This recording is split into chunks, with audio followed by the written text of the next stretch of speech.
So costly mistakes. So when people build an offer, they tend to only focus on the sales funnel of the offer from the people that I've worked with, and they're not really thinking about that content funnel or the follow-up funnels whatsoever.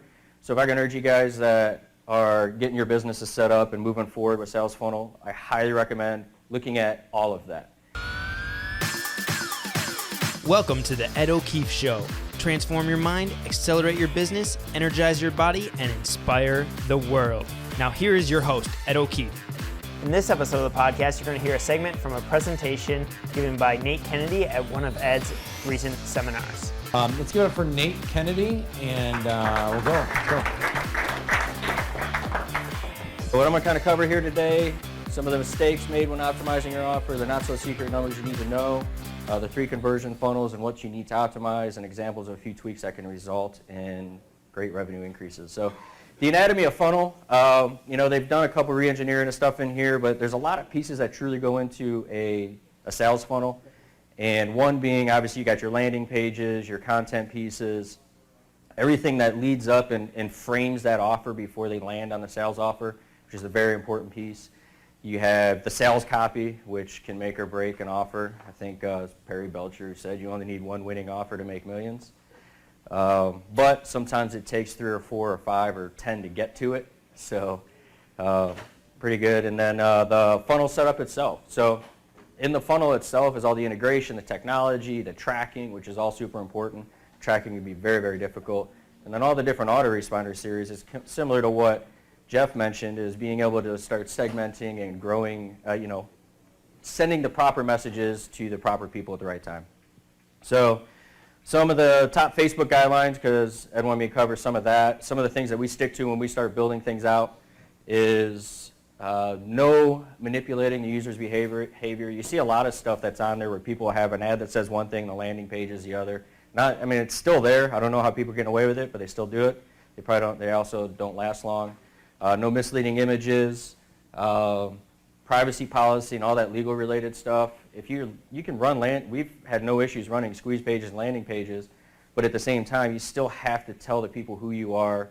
They want to be able to identify and land on your page, see your logo, see your contact us page, your privacy policy, and all that good stuff, just to say who, they know that you're a legit company. There must be all that stuff. No fear mongering or overhyped stuff. We stay away from that. And your intentions in business that you're kind of going for. So here's a page that we have that isn't in the supplement space, but it just gives you a quick example of what you can do. Right at the top, you'll see that we have our logo, so we're identifying who we are to the user right out of the gate. And something I learned from Jeff years ago was congruency, right? So your ad needs to match your landing page, needs to match your offer all the way through. So that's one thing here. And then you see on the bottom, we got the privacy policy and contact us stuff. So costly mistakes. So when people build an offer, they tend to only focus on the sales funnel of the offer from the people that I've worked with, and they're not really thinking about that content funnel or the follow-up funnels whatsoever. So if I can urge you guys that are getting your businesses set up and moving forward with sales funnel, I highly recommend looking at all of that. And the reason being is when you have a content, when you break it up into those 3 pieces, so we break it up into the content funnel, sales funnel, and then the follow-up funnel, because now we can start measuring our metrics and looking at our numbers on micro pieces of that funnel. So we like to break it up and look at it that way so we can start making wise decisions on each one of those pieces as opposed to just looking at the whole thing at once. Sometimes it can get overwhelming. So everyone talks about so far has mentioned metrics because they are super important. That data matters. If you're doing anything, at least focus on these 3 numbers: cost per action, average order value, and customer lifetime value. So we use a simple spreadsheet that gives us a daily view of these numbers. And then you can start breaking those numbers down into other things like EPC and CPC and all that. But we like to at least always have a daily pulse on these 3 numbers so we can see exactly what's happening. And then obviously, we base that. You can start looking at it and making the right decisions. From there, the 3 conversion funnels, as I mentioned: content conversion funnel, sales conversion funnel, and the follow-up conversion funnel. So it's really kind of that conversion machine that you build. And when you build each one, so you do your intelligent intel, right? And you're going to learn different pains. People have different pains that they need solved, and I'm going to show how we build those pages. Then they have at that same time, that pain is going to lead over to your offer that you have. It's usually going to be something that your offer solves. So now you can test different pains and different content pieces and build out that entire digital footprint that is in there. And I think, who mentioned it? Ed mentioned it, splintering earlier. So getting your digital footprint out there, so when you have all this different content and you can pre-frame those people before they come into your offer and see your sales offer. And in today's digital age, people are everywhere, right? They do, from what I find, they do a lot of research on before. A lot of times people do a lot of research and you see a couple times before they want to buy. It also allows you on that content, well, I'll go to it. It allows you to build retargeting lists, so drop those pixels and do retargeting lists. So content conversion strategies, a couple that we'll show you here is, one thing, I'm kind of amazed that more sites aren't this way, but being fully optimized and responsive. One thing that you guys can do if you don't have it is definitely nail that down right away, is get everything mobile responsive, and Jeff said it earlier, 80%, some of your traffic is that way. So develop a mobile specific order flow, and that has and we actually use a 3-step checkout that's worked well for us. And the step 1 is actually lead capture, because we get a lot of cart abandonment on the mobile side, or people who start the process and then come back to us on desktop. So we capture that lead up front, and then stop creating content that you like and start putting out the kind of content your market's wishing for, and it makes them feel like, you know, they want to give you money because you're solving a problem that they have. And move your website. This is a simple tip, and I'll show you an example, is moving your website sidebar to the left side as opposed to the right side. And on all the offers that we've managed and moved over, consistently get a bump on conversions when we take the banner to the left. And the true blog pre-sale letters. So a lot of people, have you guys all seen those like flogs that are out there? It's kind of it's a pre-sale letter, and it's really truly everywhere you click just takes you straight to an offer.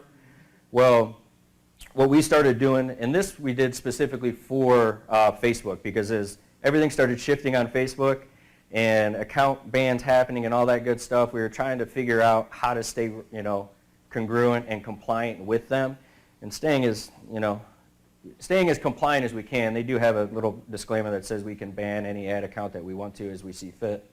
So that kind of makes some of it challenging. But I'm going to show you an example of it. The goal is to get about a 20% conversion rate click-through through the 3 to 4 different call to actions that we have on it. So here's an example of mobile responsive 3-step order flow that we use.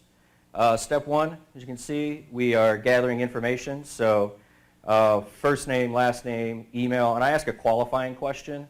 You can also ask for phone number if you choose to, and then one thing on, if you ask for phone number, if you have a phone room, obviously they can call up and follow up with the cart abandonments. Then with the second one, we go to gathering the billing info. And then on the third step, we're getting credit card info. Now, one thing we haven't tested yet, but I think will actually help our cart abandonment, is taking credit card on step 2 as opposed to step 3. So we'll have results eventually on that.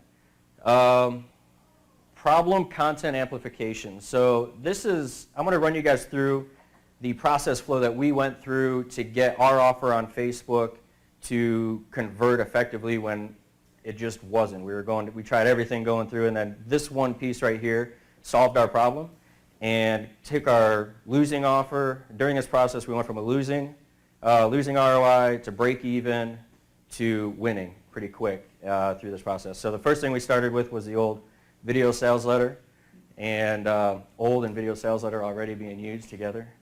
But so we used a video sales letter and went through the same process, our demographic, our market, and then that wasn't really converting for us. We were getting sales, but we were losing money. So then we switched up to the more pretty style, of which this was more of like a Nugenics flow, because this offers pushing towards them. And we weren't running any pre-sales on this, so we were running straight to content, and that wasn't converting for us either. So then we switched it up and went to an uglier base sales letter with some more imagery and different headlines, but we were kind of mixed message. But this one was okay. We started seeing better conversions for us. But then what happened is we're like, all right, well, let's go to the pre-sale side. And we started pre-framing our offer. So we had our ad match this offer, or this pre-sale, and then from this pre-sale going to that breakthrough article. And we got to break even. And then we switched up the entire sales flow look as well and went over to this offer, which started calling out our demographic and fit a little bit more on the message. But it didn't really take off for us until we put this in front of it. So this is nothing different than it's really true a pre-sale piece, right? Our whole goal is we had our ad talking about 5 warning signs, drives to a warning signs piece, and then we have our call to action sitting around it. But more importantly with the Facebook front for us is this has everything they want to see, right? You got the navigation, the people can click away, they can see more of what's going on within your offer or within your page, and they can get out of there. So it's not, you've got all the different navigation, the privacy links and everything in the footer as well. And with that, you can kind of see we have the call to action. The conversions that we were getting were, we had a 1.9% of the people who clicked the read more, or this is kind of how our numbers break down on this offer. 1.9% of the people who clicked read more on our top call to action were converting into sales. We also have our Facebook credibility piece up there as well on the top. And then we had that banner which had 0.8% was converting into sales. And then from here, we obviously have the share function and then some credibility. And that banner was it's a sticky banner. So it slides down the page and follows them down the page as they read that content. And then the way these numbers worked out, 1.1% conversion if they clicked in the article after reading it, and then if they clicked the urgent report one, a 3.9% conversion rate. And the most clicks came via the banner and the article itself. We have not. Can I ask a question? When you was doing all the different funnels, have you been like switching from one right away to another funnel version, or you've been doing a few different tests for each funnel before you switch to a completely new look of a new funnel? So we were running split tests on the offers to figure out what offer was converting better. And then as you dive into data, we were seeing some demographics were converting better to long form, some were converting on the video sales letter, but not enough to keep running it and lose money. I would test the banner there, but then I'd also go earlier in your funnel, and I'd test that same type of copy and see what it would do to your overall funnel. I think it would probably boost it up. That's what I was talking about, like when I see something working somewhere in a funnel in an email, I'll go and I'll push it forward further, even into my ad copy potentially, and I don't know what's Facebook guidelines if you could get away with that. Yeah, not that. But could you incorporate it maybe more earlier? That was just a comment. It may not work, but it'd be worth testing. Even just moving it to the left would probably work better. Yep. So this is the flow that we use for our Facebook traffic. This is the exact template that on all our offers that we manage, we put this on front of it, and it's consistently worked for us. So I have that. If you guys want that template, you can have it. And then, so it really kind of defies all conventional direct response design and the flow of it, because people can click around and move around, and we actually let them leave the page if they want to. Makes your online offer more compliant for Facebook and Google, which is a bonus. I'm hesitant to say 100% compliant anymore because things are just kind of crazy. And the design and metrics, as I mentioned, the goal of that is you have your 3 to 4 call to actions, and then on that pre-sale, you want to get about a 20% conversion on those call to actions all the way over to your offer. This episode is sponsored by Marine D3. If you want 24-hour antioxidant protection while giving your brain, eyes, heart, and overall energy a jolt of long-lasting nourishment, then Marine D3 is for you. This is my #1 top-selling health product that I've sold over 500,000 bottles, and right now, 80% of our sales come from repeat customers. Marine D3 can flood your cells with an abundance of new antioxidants and nutrients that fights and repairs damage done to the cells during exercise, everyday living, and the natural breakdown that occurs as we age. After 15 years of research and over $39 million spent on clinical studies, a renowned biochemist has found one of the world's greatest antioxidants. It's called CNLP, hiding deep below the ocean's surface. I took CNLP, combined it with a little-known omega-3 called calamine, as well as vitamin D3, so that you can get maximum benefit all in one supplement. I'd like to give you the first bottle absolutely free. I just ask that you pay shipping and handling. At edokeefeshow.com/free bottle, I'll have a mini presentation that will share more about the supplement and why people are raving about it. Most importantly, it'll show you exactly how you can get it shipped out to you today, just for shipping and handling. This episode is brought to you by Dormant Forces Insider. If you would like monthly big business breakthroughs, insider marketing strategies that actually work, and mindset secrets of multimillionaires sent directly to your door so you can have them in your hands and you can apply them, then this is for you. Now, you can test drive my Dormant Forces Insider Silver membership for just 1 month free. If you love it, we know you'll stay with it and let it keep you in the loop of what's working inside my businesses and the other dozens and dozens of businesses that I mentor. Why would you go at it all on your own when you can use other people's experience then just replicate what works? Anyhow, right now you can test drive the membership for just $1 plus a few bucks shipping and handling by going to edokeefeshow.com/dormant forces. That's edokeefeshow.com/dormant forces. And thank you so much for tuning into this episode of the podcast. You can find the show notes for this episode as well as all the other podcast episodes by heading on over to edokeefeshow.com. If you would, please go subscribe to the podcast on iTunes and leave a rating and review.